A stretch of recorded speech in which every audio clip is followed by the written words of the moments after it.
Hello, everyone. I'm your host, Nick Watts, and welcome to another episode of College Football Under Review, show made by a football fan for football fans everywhere. And boy, oh boy, I believe that we should all be rejoicing as football fans because today is August 3rd, 2025. What does that mean? It means we have finally made it in the calendar year where football will happen this month. This month, we have football. We've made it through the summer gauntlet, all the golf, all the NBA, all the NHL, everything like that. And now it's football's time.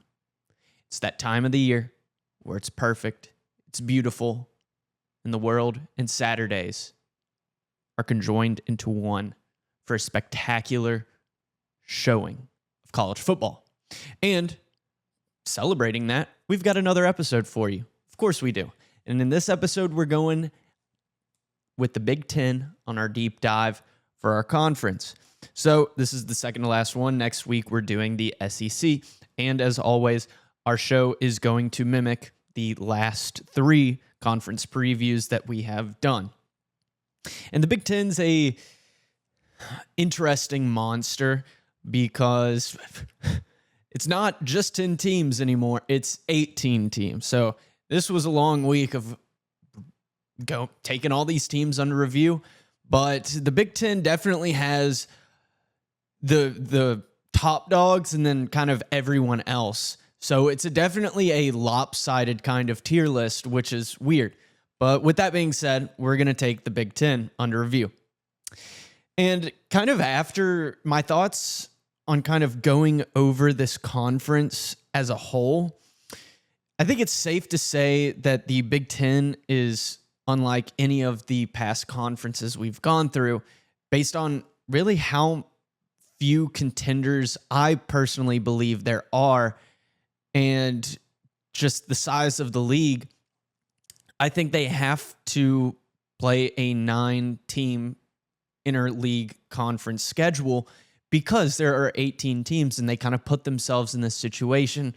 If you don't know what I'm kind of referring to, the Big Ten and the SEC have been kind of arguing at each other and kind of once allies are now kind of enemies towards each other, or frenemies, ever since they had a falling out with how they wanted the playoffs to potentially change and with the seeding and automatic qualifiers and all of that sort of thing. And with the size of their league, they really do have to play these 9 games so you can figure out who is the best in the conference. The SEC plays 8, but that's for next week. We'll talk about that. The middle tier in this league is possibly the strongest of any conference we really have gone over. But I think these programs' schedule difficulty really means life or death for some of them in the playoffs. And the question this year is, will the league send 4 more teams to the playoff? I think their fear is that the competition could kind of be so good that it almost looks like the Big 12, that anyone could beat anyone week in and week out. I definitely think that's not the case, but I think they are slowly getting there, and they're kind of nervous about maybe one of their top tier teams that has a big market may lose one of these games and get them out of the playoff. That's what happened with the SEC last year, and I'm fearful that they don't want that to happen to such a degree to where they don't lose any leverage in their argument for the Big Ten being able to get 4 automatic bids every year when they change the expansion of the college football playoff. But with that out of the way, we got to go into the title contenders for this conference. I'm going to say this once again. We're going alphabetically for each of these tiers. And then at the very end of the episode is when we are going to have our final predictions and standings. But the first team is Michigan. Now, I know Michigan's offense last year was really horrendous and ranked 129th nationally in total offense. This was kind of due to the fact that they had no passing game whatsoever, but this kind of reshifting of the team, or at least down year, was going to happen when Jim Harbaugh left for the NFL. Now, Chip Lindsey takes over the offensive coordinator position after being the quarterback's coach at North Carolina. One player that I think is going to be so dominant with this team is running back Justice Haynes, who transferred from Alabama. Really wish he stayed.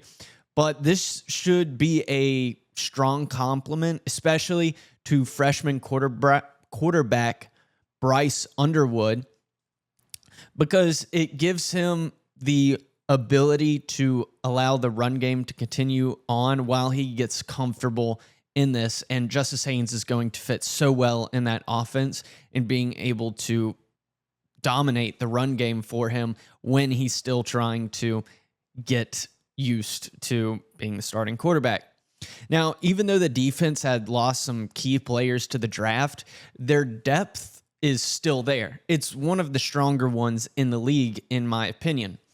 And with the hopes of a more potent offense combined with this defense that still is dominant and has depth with it, and they aren't really taking that big a drop in talent, and you combine all the defense with kind of staying the same and the offense possibly being more explosive with this new quarterback, Bryce Underwood, the top prospect.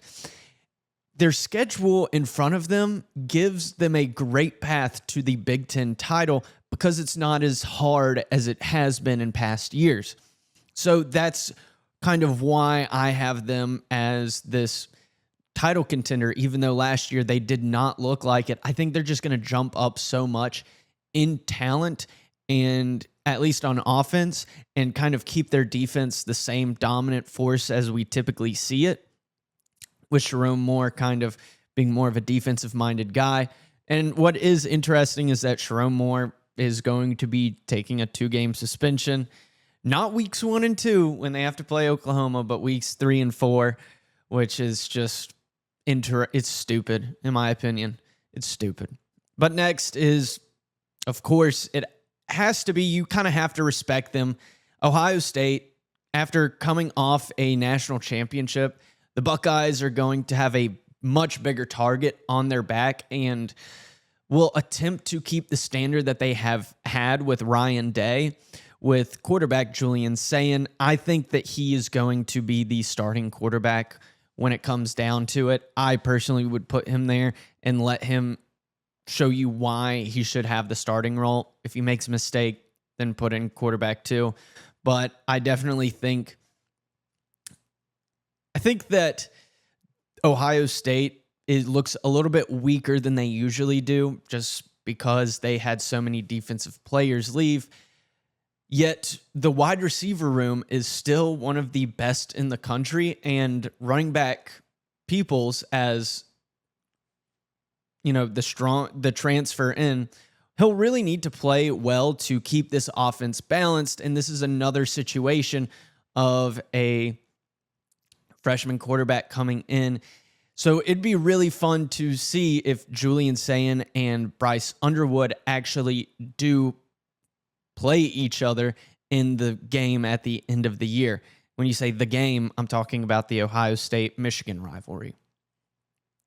Caleb Downs, great Bama player that left, leads the defense, who will still be a threat to any opponent on their schedule, even though there's so much turnover for their starting positions. But at the end of the day, this team poses more questions they need to answer than the last couple of seasons. And I think one big question that isn't being asked is, can they make the title game? Because we all know it's a program that can. And when I say title game, I'm talking about the conference title game.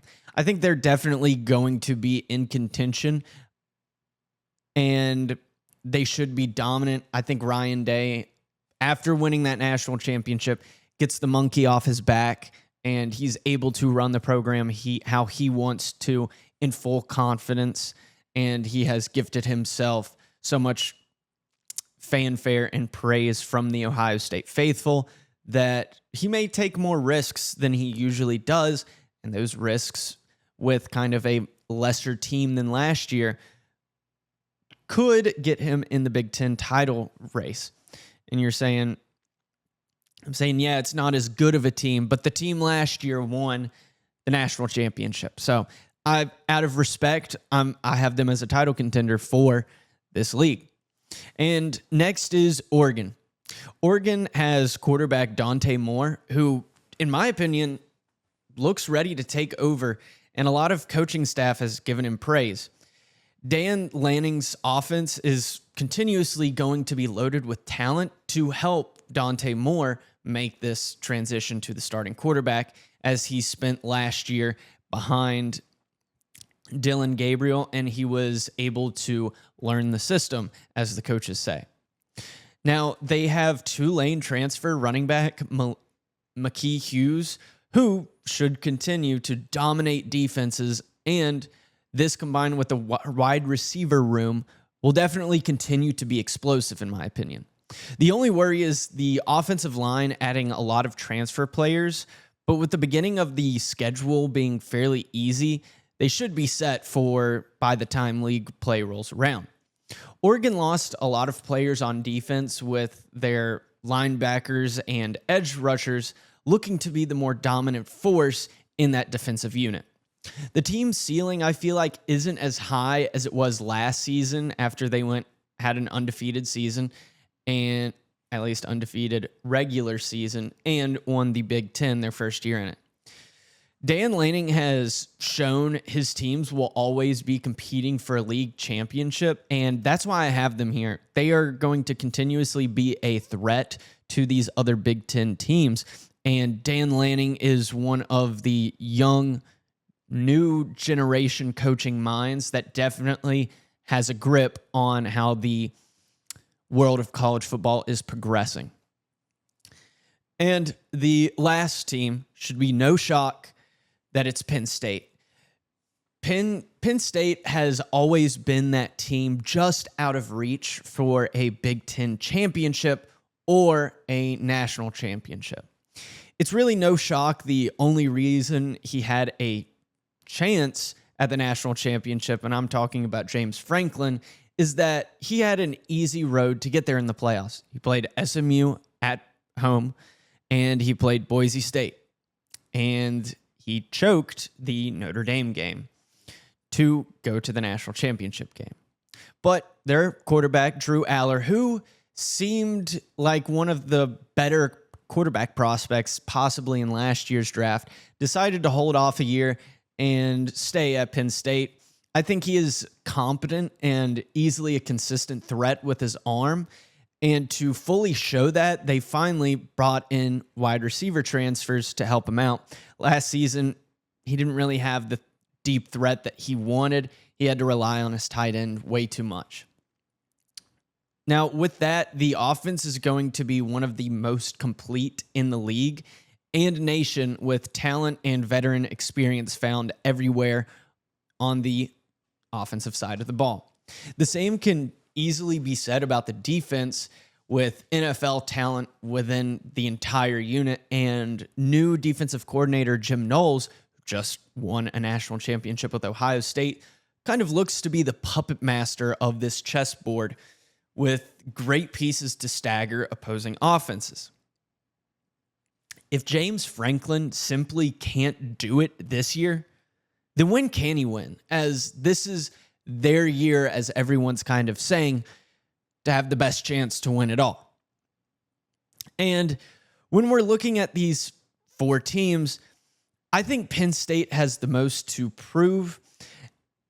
I would almost say Oregon kind of does too, but Oregon came into the Big Ten, rocked the house, and in their first year in the Big Ten, won the title. So I feel like Dan Lanning definitely has a leg up on Penn State and James Franklin, because right now he has the same amount of Big Ten title wins as James Franklin. One. So Dan Lanning has done it 1 out of 1 years. And James Franklin kind of struggles in this league.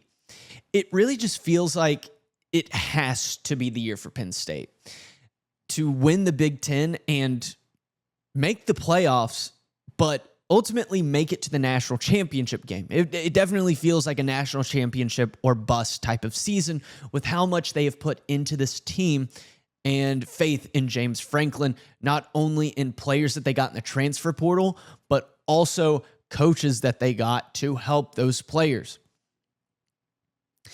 They've only been able to make the conference title game, they've only been able to win the conference title one time with James Franklin, and this 12-team playoff was perfect for a James Franklin type of team, as he never made it in the playoffs at Penn State when it was just 4 teams. This season, the Big Ten's standard competitors and talent level and the programs that are always going to be in high contention for the title or the national championship definitely seem to be the weakest they have been in a while. And when I say weakest, that just means they're not favorites to win the national championship as much as they typically are. And there's the other team's seasons also looks very hard, and Penn State has one of the easiest Big Ten's in-conference schedules and out-of-conference schedules. James Franklin has continued to lose in crucial games that are against top 5 opponents. He's been unable to he has now been able to assemble a coaching staff that looks seasoned on paper and has shown success at other programs, so that can't be a reason for why he comes up short. The defense is going to be the strongest aspect, as it always is in their team's culture. But the biggest question I have is if Drew Aller can actually utilize the wide receivers that they've gotten in the transfer portal and make the promise of a deadly passing attack come to fruition on the football field. There are no excuses this season for why they can't get it done. The toughest opponents on their schedule are Ohio State and Oregon. If they can just win one of those games and win every game out of their regular season, then I think we're definitely going to see them in the playoffs. If they lose both of those games and make it in the playoffs, yeah, they have a good chance, but I don't know if they're going to be this team that they have promised to be if they lose to both Ohio State and Oregon. And next, we have our second tier, the bowl game teams, the teams that are easily going to make the bowl game. And the first one is Illinois. They're coming off the program's first 10-win season since 2001. That's pretty good. It seems that they have all the momentum for another great season going forward, with 9 offensive starters returning for excuse me. They're returning for, and we have the O-line, running backs, and quarterback Luke Altmaier. The wide receiver room is really the only weakness due to the last group entering the draft. The defense is going to return 7 starters with some NFL caliber linebackers, as well as a strong secondary that should be able to shut down the deep threat with some tough opponents on the schedule. The Fighting Illini have a great chance to make the playoffs if they can dominate league play and win where they should during this season. If they're able to do that, they could surprise a lot of people in being better. I think this is more of an underrated team in the Big Ten. The next team is Indiana. I believe Curt Cignetti had a flash in the pan season last year where his opponents took his team for granted and he was able to utilize the portal. Their schedule is tougher than last season, combined with more questions as their season looks out to be up in the air with how many wins they can have. They got quarterback Fernando Mendoza, who was an explosive player at Cal and should continue his success with the wide receiver room that has consistent pass catchers in Roman Hemby and Lee Bebe Jr., who are transfer players. The O-line is going to return 3 starters to help him as well. And when we look at the defense, they have a lot of transfers that are going to need to mesh well together before they really hit league play come September. They should have what it takes to make a bowl game easily and stay on the back burner for the playoffs, but I doubt they can make it there again due to their schedule being significantly tougher than last season's when they had one of the easiest schedules in the Big Ten. Iowa is a team that I'm actually very excited to see as they went out and got quarterback Mark Gronowski. And you may be saying, Gronowski? Who's that? Well, he is the FCS quarterback from Montana State. And a lot of people may be saying, oh, well, he's from the FCS. Montana State played against North Dakota State in the FCS National Championship game. That was a fun game to watch. So much fun. He played till the final minute, and they had a little bit of a comeback, but North Dakota State was just too strong. But he never gave up, and he continued to fight, which I thought was awesome. He was an explosive scrambler and rusher the entire 2024 season and played all the way to the FCS championship game. The offensive line for the Hawkeyes returns 3 starters to help Gronowski and the running backs, but the wide receivers are going to need to step up their production if they want to reach their team's full potential. As always, Iowa shouldn't have any worries about their defense, as year in and year out, they put up great numbers. The only weakness that could happen in this defense is the linebackers, but defensive coordinator Phil Parker should be able to keep them consistent. The Hawkeyes are no doubt going to make it to a bowl game, but their tough schedule makes it doubtful for anything more on the horizon. Minnesota redshirt freshman quarterback Drake Lindsey won't have too much pressure to put on him as the new offensive coordinator Greg Harbaugh Jr. will be implementing a run-heavy offense with returning running back Darius Taylor. The O-line is going to be a weak link in their attack as they're going to have to replace 3 starters, and the Minnesota defense will be led by a new defensive coordinator that was promoted from within. But they must find a way to make the defense another staple that is losing one of the best talents that they had in a while. And PJ Fleck continues to, in my opinion, be a great coach that produces winning seasons, but this league is too talented for them to find anything amazing this season. And that's why I just kind of have them as a regular bowl team. This next team in Nebraska is interesting. Matt Rule has this uncanny ability to exceed expectations in his 3rd season at any program he's been at.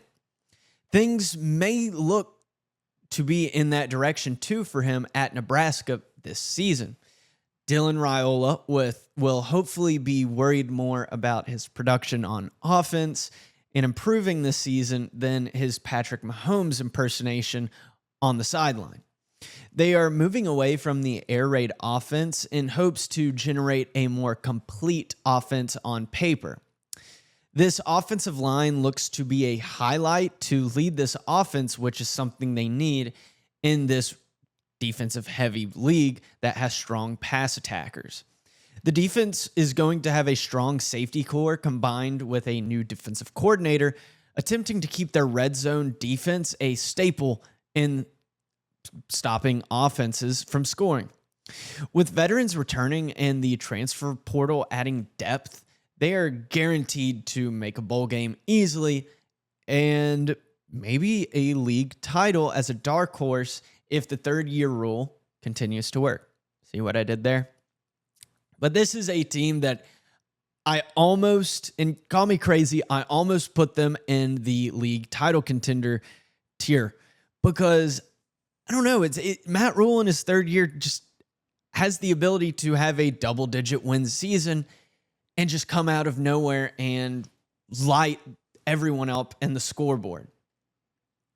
But another team that lit up the scoreboard to everyone's shock last year was Rutgers. This team seemingly came out of nowhere and had one of the best offenses that the program has seen in a while. I anticipate that they will be able to continue the trend upwards on offense as 7 starters are returning for them and should lead a stable program. The defense is something completely different, though, as they will have new starters at almost every position, but hopefully the depth chart can allow this young talent to rise above to the occasion that could shock some viewers in the defense category. This team should be a better one on paper than last season, but their schedule makes it a lot tougher for them to see better success in the win-loss column as they play 3 teams who made the playoffs last season in their schedule. So basically, all that means is that I love Rutgers. They're definitely going to be playing at a higher level than they were last season. It's just that this season is much tougher for them, and I hate to see that happen because they were on the rise last season, but I think they're just going to stay right where they were. The next team is a team that definitely needs to be on the rise again, and that's USC. Lincoln Riley has had to deal with the Big Ten move, as it looks like he's lost his grip on playoff hopes since he departed from Oklahoma. Jaden Mavia will be the starting quarterback for the Trojans after going 3-1 at the end of last season in those last 4 games, including the bowl game. The team will be looking for their transfer players to make the skill positions a threat once again, and the defensive line looks to be a major improvement from last season. Yet outside of that, the defense doesn't have anything spectacular going for it that I have seen, and the season looks like one of the tougher ones for league play as their late September and going into mid-October part of their schedule is a complete buzzsaw that could just derail their entire season if they're not careful or if they have some key players go down for injury. Washington is this next team and the last team in this category. With the departure of Kalen DeBoer being felt, their response in the win-loss last year was a 6-7 2024 season. The Huskies are needing to improve, and they should this season. They have looked at the transfer portal to restock their skill positions and an offensive line that allowed 39 sacks last season. The same can be said about the treatment for the defense that really only sees 1 starter returning. The team should be looking stronger in overall depth, and they have the opportunity to keep their 20 home game win streak alive, but it will have some challengers with their tougher opponents this season playing at Husky Stadium, which is good for them possibly coming out with a win where they shouldn't against a better team, but that 20 home game win streak just might get blown out of the water. The team should easily make a bowl game this season, but the ceiling will be interesting to watch on just how high they can go. And when we're looking at these Big Ten second tier, I think it's one of the strongest of any conference. I believe that any of these teams have the ability to dramatically shape up the final standings of the conference, with Illinois, Iowa, and Nebraska being the leaders of this pack. They are the only 3 teams I really see making a run for the conference title game at some point in the season and potentially sneaking into the playoffs if they don't make the conference title game. So definitely watch out for them on the college football calendar and be interested to watch them and see if they can't kind of win. Illinois, I love Luke Altmaier. I think he's an underrated talent, and I think he's going to be a great draft prospect after the season. Iowa's defense is going to be dominant as ever, and if they can get quarterback Gronowski going, then watch out because they might finally have a deadly offense in Iowa. And Nebraska, the third-year rule, you just got to go with it. You got to go with the trends, the patterns, and the numbers. Third-year rule, don't mess with him because he's coming after you. And we get into our last tier category, the rebuilds or crumbling. The first one is Maryland. Maryland may be known for crab cakes, but they're not known for football anymore. The state of Maryland football has looked a lot better in the past as they crumble and scramble to return only 3 starters and have had multiple coaching replacements for their offense. The defense for Maryland was horrendous last season inside conference play, and in response, they have Ted Monachino. That's the last name. Greg Monachino as the new defensive coordinator who boasts NFL coaching experience, which is definitely going to be needed. Their strongest players left for the portal during the offseason on defense, which gives the squad a severe disadvantage in an already tough defensive conference. The only way Maryland has a successful season is if these recruiting classes that they have built are filled with strong depth and surprises this season, which sees a tough schedule and a season up in the air roster-wise, never spells out success for any program. The next one is Michigan State. I really sat here and debated whether or not they were going to make a bowl game or not this season, but I'm just not quite there yet. This program under head coach Jonathan Smith has improved steadily and is definitely in an upward incline after his first season. The offense is going to see key skill position players return, as well as the quarterback Aiden Childs, who did have a turnover-heavy season, which I have hopes that he can definitely improve upon. The defense is going to return 5 starters with lots of experience, but the defensive line and linebackers are going to need to put in work if they want a stronger unit up front. The roster has improved overall and will attempt to make a bowl game, like I stated, but I believe that if the turnover margin cannot be fixed, it's going to be another bowlless season for the Spartans. Northwestern is a team that really hasn't been able to keep up with the other programs in the Big Ten since the emergence of NIL. This is shown by their lack of offensive output as they finished last season 130th in total offense.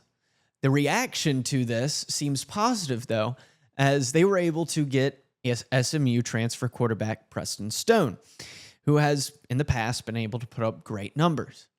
The offensive line should be able to help them as they seem to be the strongest part of the offense. The defense should be a threat, even though it may not be good as other teams, and they have solid returners as potentially NFL caliber defensive linemen if they can show that they're all that. This team could be in for a bowl game if they can make it through their gauntlet that they call a schedule, but I'm very doubtful that they will make a bowl game and their schedule is going to absolutely devour them. And then we have Purdue. Purdue is the definition of what a rebuild looks like in college football.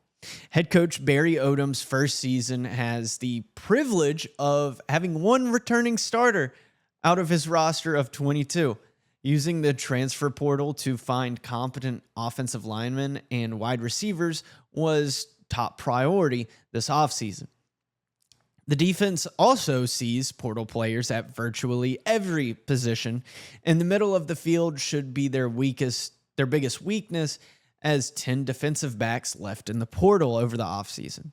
The overhauled roster definitely doesn't have what it takes to go up against the Big Ten's middle tier teams and will not make a bowl game. I'd be willing to put money on that. And UCLA. The obvious talking point with this team is that they acquired quarterback Nico Amalieve. Oh, I'm sorry, I misspoke.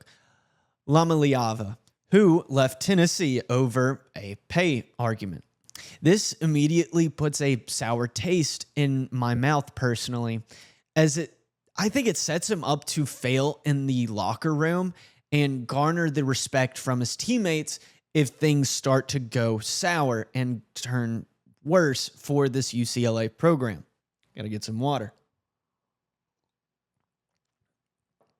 I think he is one of the worst deep field passers, and he countlessly overthrows his receivers and kind of shows that he doesn't have the football intelligence that other quarterbacks need and have. The offense needs to have a running attack worth something to even give them scoring opportunities with, in my opinion, with quarterback Nico. The defensive line for this team should be one of the more dominant in the Big Ten. And if this team was able to get solid transfer players that support the returners, maybe this team could be a sleeper for upsets. But I don't see it happening for them this season. And the last team we have in this tier is Wisconsin. And Luke Fickell has tried to revamp the Badgers offense and was unsuccessful. In this season, it seems that they are going to return back to the run-heavy attack and be a top priority for setting their offensive culture and kind of giving them a restart. New offensive coordinator Jeff Grimes should be able to put together a more consistent offense that will have a strong offensive line as its centerpiece. The defense is going to have to solve a lot of problems as they experienced last season in dealing with the run, and the secondary looks very capable to effectively slow down the passing game. This team should, on paper, be better and more equipped for its schedule this season, yet I don't see a bowl game in sight as their schedule is quite possibly one of the toughest, not in the conference, but in the country and nation as a whole. With all of these bottom tier teams, they're stronger than some, but weaker than most, especially weak in this conference that really has some of the toughest schedules this season. Now for our final standings, this is as it goes. 1 is Penn State, 2 Ohio State, 3 Oregon, and 4 Michigan. The bowl team, and then from then on, is 5 Nebraska, 6 Illinois, 7 Indiana, 8 Iowa, 9 USC, 10 Rutgers, 11 Minnesota, and 12 Washington. And then as we go into the rebuilds or crumblings, 13 Michigan State, 14 Wisconsin, 15 UCLA, 16 Northwestern, 17 Maryland, and at the very bottom, number 18, Purdue. Our title game prediction is Penn State and Ohio State. I am going to say Penn State is going to win this conference title match.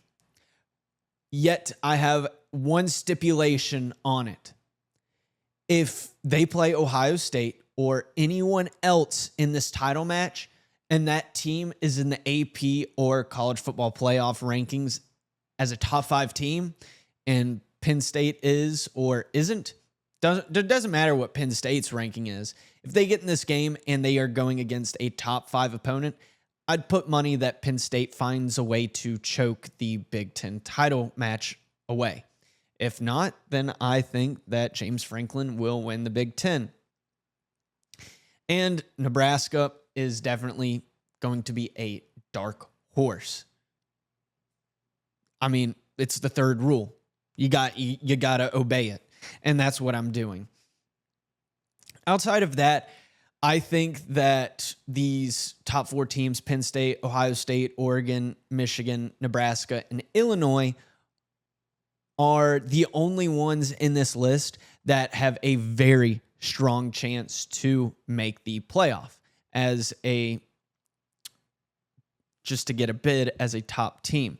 Now, it definitely will come down to who wins the final game of the season and how their schedule shapes up. They need teams to have no more than 3 losses.